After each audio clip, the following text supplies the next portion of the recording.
नमस्कार सभी को। और आज हम बात करेंगे कि जो हमारे देश के अरबपति लोग हैं, खरबपति लोग हैं, ये कैसे भारत के फुटबॉल को बढ़ाने में देश की मदद कर रहे हैं और कैसे अगर और भी बिलियनियर्स अगर भारतीय फुटबॉल में थोड़ा सा अपना अहम योगदान दे दें तो हमारी जो भारतीय फुटबॉल की प्रगति जो हो रही है ये थोड़ी सी और बढ़ जाएगी। और हो सकता है कि हमारा जो फीफा वर्ल्ड कप तक पहुंचने का अपना एक ड्रीम है वो कुछ हद तक थोड़ा सा और पास हो जाए। और वीडियो में कुछ भी कहने से पहले मैं एक चीज़ यहाँ पे बोल दूं कि मैं यहाँ पे किसी बिलियनियर को अपना कोई ज्ञान नहीं पेश कर रहा हूँ। मैं एक इमेजिनेशन जो है वो रख रहा हूँ और मेरी कोई औकात नहीं है कि मैं किसी बिलियनियर को ज्ञान अपना दे पाऊँ, है ना। क्योंकि वो बिलियनियर इसीलिए है क्योंकि मुझसे, आपसे और हमारे जैसे कई लोगों से बहुत तेज दिमाग है उनका, इसलिए वो लोग बिलियनियर हैं और हम उनके इंटरनेट पे एक दूसरे को देख पा रहे हैं। तो इसलिए इस वीडियो को इस तरह से देखें कि ये एक टाइप की परिकल्पना है, मेरी एक इमेजिनेशन है कि अगर सभी एक अच्छा सहयोग दे दे बिलियनियर्स तो जो फुटबॉल है थोड़ा सा और अच्छा हो जाएगा। तो सबसे पहले आप ये जानिए कि किन किन बिलियनियर्स ने अभी फुटबॉल के क्षेत्र में इन्वेस्ट किया हुआ है और वो भारतीय फुटबॉल को आगे बढ़ाने में अपना अहम योगदान दे रहे हैं। तो इसमें सबसे पहले आता है रिलायंस ग्रुप, जिसकी वजह से हमारे पास आज इंडियन सुपर लीग है। तो भारतीय फुटबॉल एक तरीके से बहुत बड़ा एहसानमंद रहेगा रिलायंस ग्रुप का कि उन्होंने एक स्टेप आगे लिया, एक इनिशिएटिव लिया और आईएसएल जो है उसको भारत में स्टार्ट किया और वो ग्रास रूट लेवल पर भी काम कर रहे हैं।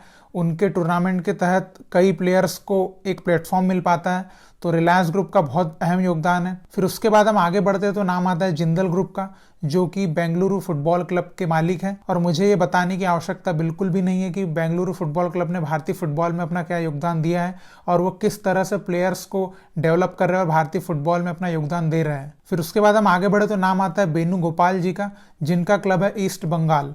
तो ईस्ट बंगाल का भी क्या इतिहास रहा है, वैसे तो अभी अभी उन्होंने इस क्लब को खरीदा है, लेकिन एक अहम योगदान उनका भी मानेंगे कि ईस्ट बंगाल जो कि अपनी एक फाइनेंशियल क्राइसिस में जाने वाला था तो उस क्लब को उन्होंने खरीदा और भारतीय फुटबॉल में अपना एक योगदान दिया। फिर उसके बाद हम आगे बढ़े तो आते हैं संजीव गोयनका जी, जिनका क्लब है एटीके मोहन बागान। तो एटीके मोहन बागान के पहले भी जब उनका क्लब सिर्फ एटीके था तब भी आप देख सकते हैं कि क्लब की क्या हिस्ट्री रही है। मतलब कुछ सालों में ही क्लब बहुत आगे निकल गया और बहुत ही अहम योगदान संजीव गोयनका जी का भी माना जाएगा भारतीय फुटबॉल में। फिर उसके बाद हम आगे बढ़े तो आता है अडानी ग्रुप, और अडानी ग्रुप का आईएसएल में तो कोई क्लब नहीं है लेकिन ये ग्राउंड लेवल पर बहुत अच्छा काम कर रहे हैं। जैसे गुजरात हो गया, छत्तीसगढ़ हो गया, वहां पर इनकी एकेडमीज चल रही है। और ये बात मैं आपको बता दूं कि अडानी फुटबॉल एकेडमी से अभी तक 11 प्लेयर्स जो है यूथ इंटरनेशनल लेवल पर खेल चुके हैं भारत के लिए।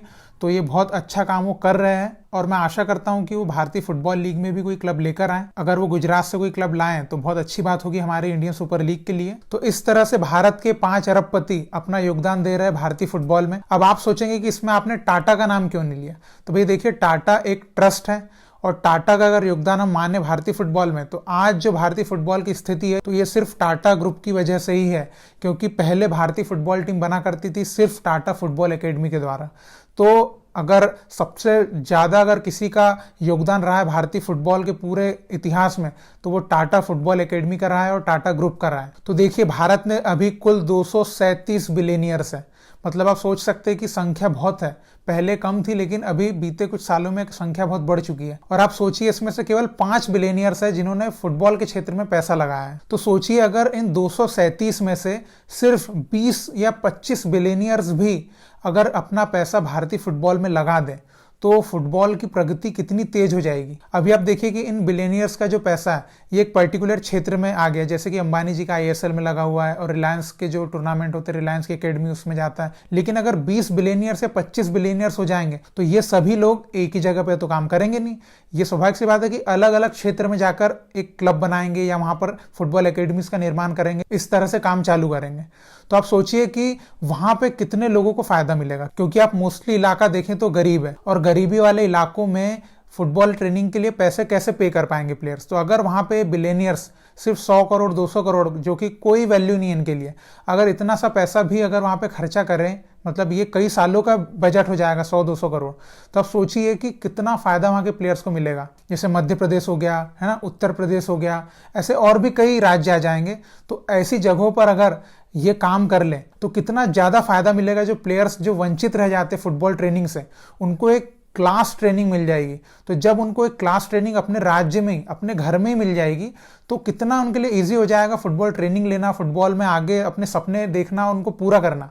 तो एक बिलेनियर का कितना महत्वपूर्ण योगदान हो सकता है। आप देख ही सकते हैं कि आईएसएल के जरिए ही आप देख सकते हैं कि फुटबॉल कहां से कहां पहुंच गया है ना। नहीं तो आप थोड़ा सा पीछे जाइए 2014 के पहले, तो आप देखिए आई लीग ना कोई देखने वाला ना कोई सुनने वाला, ऐसे ही चल रहा था। लेकिन आईएसएल आया, एक बिलियनियर ने पैसा लगाया तो दूसरे और बिलियनियर निकल के बाहर आए। तो ऐसे ही अगर और भी बिलियनियर्स थोड़ा सा एक इनिशिएटिव ले ले फुटबॉल के लिए, तो कितना फायदा मिल जाएगा भारतीय फुटबॉल को। और देखिए, मुझे यहाँ पर आप लोग कोई टॉन्ट मत कीजिएगा कि क्या ज्ञान दे रहा है ये कुछ। देखिए, ये मेरी एक इमेजिनेशन है और मैं चाहता हूं कि ऐसे कई लोग आगे निकल के आए। वैसे तो कई मिलेनियर्स हैं जिन्होंने पैसे लगाए हैं, और कई ऐसे भी लोग हैं जो मिलेनियर नहीं है लेकिन वो कुछ तरीके से एक फुटबॉल के क्षेत्र में अपना योगदान दे रहे हैं। लेकिन मैं चाहता हूं कि बिलेनियर लोग पैसा इसमें लगाएं, क्योंकि उनके पास पैसों की बिल्कुल कमी नहीं है और उनके लिए 100 करोड़ लगाना, 50 करोड़ लगाना कोई बहुत बड़ी बात नहीं होती है। और जब इतना सारा पैसा फुटबॉल मार्केट में आएगा तो आप सोचिए कितनी अपॉर्चुनिटीज खुलेगी, प्लेटफॉर्म क्या अच्छा रहेगा, प्लेयर्स के लिए इंफ्रास्ट्रक्चर बहुत अच्छा रहेगा, मतलब कोई चीज की कमी ही नहीं रहेगी, मतलब एकदम मक्खन जैसा काम हो जाएगा। तो कोई फिर चीज की दिक्कत ही नहीं रहेगी, है ना, कि पॉलिटिकल ये हो रहा, पॉलिटिकल वो हो रहा, क्योंकि उतने बड़े पैसे वाले इंसान के सामने क्या पॉलिटिकल इंसान अपनी वो राजनीति खेल पाएगा। कोई दिक्कत ही नहीं है, सीधा सीधा काम होगा, फुटबॉल का विकास होगा और भाई ना किसी के पैसे डूबेंगे ना किसी का कुछ होगा, क्योंकि बिलेनियर के लिए तो कोई वैल्यू नहीं रखते ना। 50 करोड़ क्या है, ये तो भाई दिन में कमा लेते हो पैसे, कोई दिक्कत ही नहीं है। तो बस मेरा यही था, मैं एक आपको मेरा एक पॉइंट ऑफ व्यू रखना चाहता था तो मैंने रख दिया। तो इस वीडियो के माध्यम से मैं यही कहना चाहता था, जो मेरे दिल के अंदर की बात थी, कि भाई हमारे देश के अरबपति लोग जो है वो भारतीय फुटबॉल का जो भाग्य है उसको बिल्कुल बदल सकते हैं अगर वो चाहें तो आपकी क्या राय है इस बारे में आप जरूर बताइएगा कि बिलेनियर्स अगर पैसा लगाएंगे तो देश में कैसे बदलाव आएगा, और जब ये बिलेनियर्स फुटबॉल के क्षेत्र में आएंगे तो किस तरह से हम बदलाव ला सकते हैं। तो ऐसे जो भी विचार आपके दिमाग में आए आप जरूर कमेंट में बताइएगा, ताकि आपके जो सुझाव है सिर्फ मुझे नहीं, हमारी पूरी यूट्यूब फैमिली और जो भी हमारे इंडियन फुटबॉल के फैंस हैं सब तक आपकी बात पहुंच पाए और आपके जो सुझाव है उन तक पहुंच पाए, और वो भी अपने आइडियाज फिर हमारे साथ शेयर कर पाए। तो जरूर आप अपनी राय कमेंट में बताइएगा, और बस इसी तरह भारतीय फुटबॉल को सपोर्ट करते रहिए। बहुत बहुत शुक्रिया वीडियो देखने के लिए। जय हिंद, जय भारत।